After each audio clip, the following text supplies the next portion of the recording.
Civil ప్రాంతాన్ని జిహెచ్ఎంసీలో కలపాలనే ఉద్దేశంతో గత 4 రోజులు నిరాదీక్ష చేస్తున్న నా ప్రియ సోదరుడు స్థానిక ఎమ్మెల్యే మీ అభిమాన నాయకుడు గణేష్ ప్రత్యేకంగా అభినందిస్తా ఉన్నాను. మీ అందరికీ తెలుసు, బై ఎలక్షన్స్ వచ్చినప్పుడు టికెట్ ఎవరికి ఇవ్వాలని ఉంది. అప్పుడు గౌరవ ముఖ్యమంత్రి రేవంత్ రెడ్డి గారు నేను పార్టీ లెక్క మాట్లాడి కూర్చొని మళ్ళీ బై ఎలక్షన్ అంతకుముందు జనరల్ ఎలక్షన్స్ లో సోదరి వెన్నెల పోటీ చేసింది. ఈసారి బై ఎలక్షన్ గెలవాలంటే తప్పకుండా గెలిచి తీరాలి, అది గణేష్ పైన సాధ్యమవుతుందని చెప్పి ఆయన టికెట్ ఇచ్చి మీ అందరి ఆశీర్వాదం చెప్పి వాళ్ళు ఎమ్మెల్యే గెలిచినాడు. నేను చాలా గర్వంగా ఫీల్ అవుతున్నా. అది తీసుకున్న నిర్ణయం సరైనది. ఎమ్మెల్యే అయినప్పటి నుంచి కూడా మన గతంలో సెక్రటరీ వచ్చింది. రెవెన్యూ మంత్రి పొంగులేటి శ్రీనివాస్ రెడ్డి గారితో ఇద్దరం కలిసి లంచ్ చేసినారు. ఆ రోజు వచ్చింది కూడా 10 లిస్టులు పెట్టుకొని నాకేదో ప్లాట్ కావాలో లేక కాంట్రాక్ట్ ఇవ్వమని అడగలేదు. నా కంట్రోల్మెంట్ ప్రాంతానికి ఏమేమి చేయాలి, ఏ అభివృద్ధి కార్యక్రమాలు చేయాలి, పేదోళ్ళకి కింద ఇవ్వాలి, మిగతా ప్రాంతానికి నాకు ఎక్కువ ఇవ్వాలి. ఎందుకంటే ఇక్కడ బై ఎలక్షన్కు గత ఎమ్మెల్యే కుటుంబాన్ని కాకుండా నన్ను ఎన్నుకున్నారు, వాళ్ళకి హామీ ఇచ్చామని చెప్పి వారు జరగడం జరిగింది. నా సమక్షంలో జరిగింది అమ్మాయికి. ఇవాళ నిజంగా గౌరవపడుతున్నాను. గణేష్ నిజంగా నేను ఎన్నికైన మొదటి నుంచి కూడా ప్రతి క్షణం నా కుటుంబం అంటే కంట్రోల్ ప్రాంత ప్రజలని నిరంతరం కాంగ్రెస్ పార్టీ ఐడియాలజీతో ఆశయాలతో రాహుల్ గాంధీ నమ్మిన బంటుగా కాంగ్రెస్ పార్టీ ఆశయాన్ని ముందుకు తీసుకొస్తూ ముఖ్యమంత్రి రేవంత్ రెడ్డి గారి యొక్క నాయకత్వాన ఎమ్మెల్యేగా నేను తీసుకున్న కంటోన్మెంట్ ప్రాంతాన్ని జిహెచ్ఎంసీ ఏర్ల కలపాలన్న డిమాండ్ ఇది న్యాయమైన, సాంకేతిక పరంగా అయినా సరే ప్రజల అవసరాలు తీర్చడానికి కొరకు ఇది నిజమైన ప్రజల నుంచి వచ్చిన డిమాండ్ గా గుర్తిస్తూ వాళ్ళ ఆశయాల కొరకై నేను కూడా ఇక్కడ హైదరాబాద్ లో ఉంటాను. సికింద్రాబాద్ కి హోండా మార్కెట్ లో మారుతుంది. తర్వాత ఇక్కడే సికింద్రాబాద్ పక్కకు కార్ఖానా చనిపోయింది అక్కడ. కానీ ఇక్కడ మీరందరూ నా ఆడపడుచున్నారు. ఇక్కడ ఉన్న బాధ తెలుసు. ఇల్లు కట్టుకునేటప్పుడు ఏం కష్టం ఉంటుంది. కంటోన్మెంట్ బోర్డుకి వెళ్ళాలి, మిగతా ప్రాంతంలో సౌకర్యం ఉంటుంది. కంటోన్మెంట్ యొక్క వ్యవహార శైలి డిఫరెంట్గా ఉంటుంది, ప్రజలతో సంబంధం ఉండదు. ఈ కంటోన్మెంట్ ఏరియా ప్రాంతాలన్నీ కూడా స్వతంత్రం రాకముందు ఏదో బయట ప్రాంతానికంటే ఊరు బయట ఉండేటట్టుగా వచ్చింది. ఇప్పుడు సిటీ పెరిగింది, నగరం పెరుగుతూ ఉంది, ప్రజలు నివాస ప్రాంతంగా ఎన్నుకుంటున్నారు, ప్రశాంతం అంతా అనుకుంటారు. కానీ ఇంత జనసాంద్రత పెరిగినప్పుడు దాని తదనుగుణంగా సౌకర్యాలు ఏర్పాటు చేయండి. కంటోన్మెంట్ బోర్డు ఎన్నికలు ఉంటాయన్నా మీ ప్రతినిధిగా కార్పొరేటర్ లాగా వాళ్ళకి పనిచేస్తుంది. అది జరగదు. ఇల్లు కట్టుకోవాలన్నా, పర్మిషన్ ఇవ్వాలన్నా కష్టం, నీటి సౌకర్యాలు తీర్చాలన్నా కష్టం. గతంలో నీటి సౌకర్యం కొరకు కంటోన్మెంట్ బోర్డు ఐఏఎస్ ఆఫీసర్ ఉంటాడు కదా, అతను జిహెచ్ఎంసీ మాట్లాడినట్టు నీకు నీళ్ల సౌకర్యం పెంచాలన్నా కూడా జిహెచ్ఎంసీ మార్చాలంటే అధికారులతో మాట్లాడాలి. కాబట్టి ఇది ఇవాళ మీరు తీసుకున్న నిరాహార దీక్షని కాంగ్రెస్ పార్టీ నాయకుడిగా, కార్యకర్తగా, మాజీ పార్లమెంట్ సభ్యులు ఇక్కడికి వచ్చింది ప్రజల మధ్య ఉంటూ ప్రజల కొరకై కంటోన్మెంట్ ప్రాంతాన్ని సమగ్ర అభివృద్ధి కొరకై ఇక్కడ నివసిస్తున్న పేద ప్రజలకి పూర్తి సౌకర్యాలు కల్పించినట్టుగా నీరు, ఇల్లు ఉండడానికి, నిలువైన పేదలకు ఇల్లు కట్టించడానికి కొరకు రోడ్డు సౌకర్యం బాగుండాలి, ఈ పిల్లలు స్కూల్ పోవాలంటే మంచిగా ఉండాలి. వీటి కొరకై డిమాండ్ చేస్తూ నిరాహార దీక్ష చేస్తున్న శ్రీ గణేష్ ని వేదిక మీద ఉన్న మిగతా కాంగ్రెస్ పార్టీ నాయకులందరినీ కూడా ప్రత్యేకంగా అభినందిస్తూ ఇది కాంగ్రెస్ పార్టీ తరఫున పూర్తి మద్దతు తెలుస్తుంది. ముఖ్యమంత్రి రేవంత్ రెడ్డి గారు వారి పూర్తి మద్దతుతోటి ఇవాళ మీరు ఢిల్లీకి వెళ్ళినప్పుడు నాకున్న అనుభవంతో నేను గతంలో జబల్పూర్ ప్రాంతాన్ని కూడా అది కంటోన్మెంట్ ఏరియానే, అక్కడ కూడా ఇన్ఛార్జ్ ఉంటుంది. మీరు ఢిల్లీకి వచ్చినప్పుడు ఈ పార్లమెంట్ సమావేశాలలో గౌరవ మన అభిమాన నాయకులు, ప్రతిపక్ష నాయకులు రాహుల్ గాంధీ గారితో మాట్లాడించడం, మిగతా పార్లమెంట్ సభ్యులు ఎక్కడెక్కడ కంటోన్మెంట్ ఏరియాలలో పార్లమెంట్ సభ్యులు వాళ్ళని కూడా కలుపుతాను.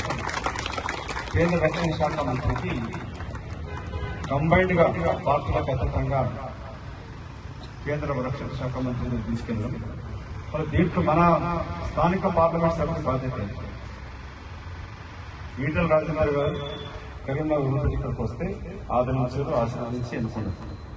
ఆయన బాధ్యత కూడా ఉంటుంది కదా.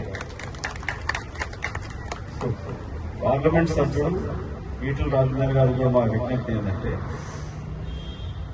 ఎన్నికలు వచ్చినప్పుడు రాజకీయం ఇదేదో కాంగ్రెస్ పార్టీ ఎమ్మెల్యే చేస్తున్నాడు, మరి కంటోన్మెంట్ ప్రాంతం కూడా ఇంక ఓటేసారు కదా. మీరు కూడా చాలా మంది వేసి ఉంటారు, ఎప్పుడు 4 లక్షల మెజార్టీ రాదు కదా.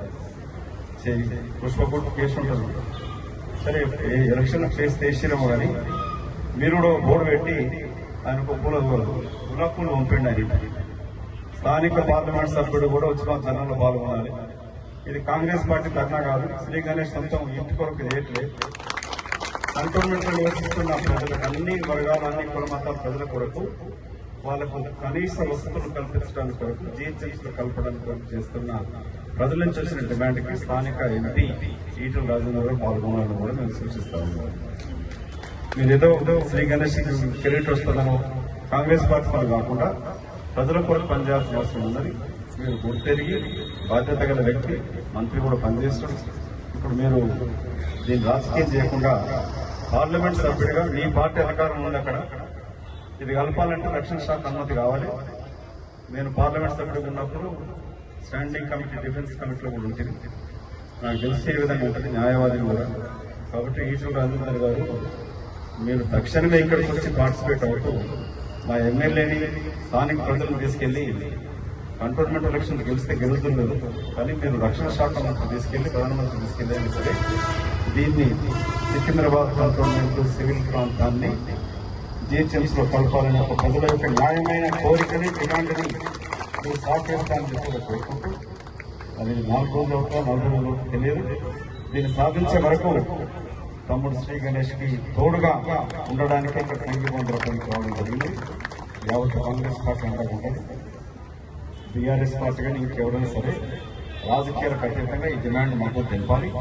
అటువంటి వాళ్ళకే మీరు వెళ్ళిపోవాలి. భవిష్యత్తు మీతో, మీ కొరకై, మీ సోదరుడుగా ఉంటూ ఉన్న ఎమ్మెల్యే, ప్రజల కొరకు పనిచేసే వ్యక్తిని మీరు రేపు వచ్చే జీహెచ్ఎంసీ ఎన్నికలో ఎన్నుకోవాలని కోరుకుంటూ, కంటోన్మెంట్ ఎన్నికలు వెంటనే జరిపించాలని ఒక డిమాండ్ కూడా మీరు తీసుకొచ్చి ప్రతి డిమాండ్ని మా మద్దతు తెలుపుతూ, నాకున్న అనుభవంతో రేపు కేంద్రంలో కూడా మీరు ఢిల్లీకి వచ్చినప్పుడు పార్లమెంట్ సమావేశాలలో మీతో వచ్చి ప్రతిపక్ష నాయకులు రాహుల్ గాంధీ గారి దగ్గరికి, మిగతా పార్లమెంట్ సభ్యులు, దేశంలో ఉన్న అన్ని కంటోన్మెంట్ ఏరియాలో పార్లమెంట్ సభ్యులను కూడా కలుపుకొని జాయింట్ పిటిషన్ ఒకటి రక్షణ శాఖ మంత్రికి ఇచ్చి మా సికింద్రాబాద్ కంటోన్మెంట్ ప్రాంతాన్ని జీహెచ్ఎంసీలో కలిపి ఇక్కడ ఉన్న ప్రజలకి సకల వసతులు కల్పించాలని ఒక డిమాండ్ని తీర్చడానికి కొరకై మీలో ఒకటిగా మీతో ఉంటానని మనవి చేసుకుంటూ, మరి రాష్ట్ర మంత్రి, ముఖ్యమంత్రి గారు రేవంత్ రెడ్డి గారు ఇక్కడ కంటోన్మెంట్ ఈ ప్రాంతాన్ని కూడా ఆల్టర్నేటివ్, మీ అందరికీ తెలుసు, జాగిచ్చి కూడా వేయడం ప్రయత్నం జరుగుతూ ఉంది. ఎలివేటెడ్ హైవే గురించి జరుగుతూ ఉండడం. సో సికింద్రాబాద్ ప్రాంతం అంటేనే చాలా ప్రశాంతంగా ఉండే ప్రాంతం, ఎడ్యుకేషన్ చాలా ఎక్కువ ఉంటుంది. ఇక్కడ ప్రజల సౌకర్యాలు పెంచాల్సిన అవసరం చాలా ఉన్నది. గతం కానీ ఇక్కడ పాపులేషన్ పెరిగినది. నేను గత 50 సంవత్సరాలు ఇక్కడ చూస్తూ ఉన్నాను ఏ విధంగా ఇక్కడ గతం మొత్తంలో పాపులేషన్ ఎంత పెరిగింది. సో రైల్వే స్టేషన్ ఒక వృద్ధి ఒకటే కాదు, వాళ్ళు సికింద్రాబాద్ ఎంపీగా ఉన్న కిషన్ రెడ్డి బాధ్యత కూడా ఉంటుంది. ఇది మీ పక్కన ఉన్న ప్రాంతమే, మీరు కేంద్ర మంత్రిగా కూడా ఉన్నారు. సో ఇక్కడికి వచ్చి ప్రసంగాలు కాకుండా సికింద్రాబాద్ ఎమ్మెల్యే కిషన్ రెడ్డి గారి యొక్క బాధ్యత కూడా ఉంది. వారు కూడా మేము కోరుతా ఉన్నాం, మీరు కేంద్ర మంత్రిగా ఉన్నారు, మీ సహచర రక్షణ శాఖ మంత్రి కూడా ఇక్కడ ప్రజల యొక్క డిమాండ్ తీసుకెళ్లాలి. మీరు రాజకీయ కోణంలో చూడకుండా కంటోన్మెంట్ ప్రాంత ప్రజల యొక్క నిత్యావసరాలు తీర్చడానికి, కనీస వస్తువులు కల్పించడానికి కొరకై జరుగుతున్న ఈ నిరసన కార్యక్రమం, దీక్షా కార్యక్రమాన్ని మీరు బాధ్యతతో ఇక్కడికి వచ్చి పాల్గొనకపోయినా మీరు కేంద్ర మంత్రిగా ఈ ప్రజల కోరిక తీర్చాలని కూడా మంత్రి కిషన్ రెడ్డి గారిని కోరుతా ఉన్నారు.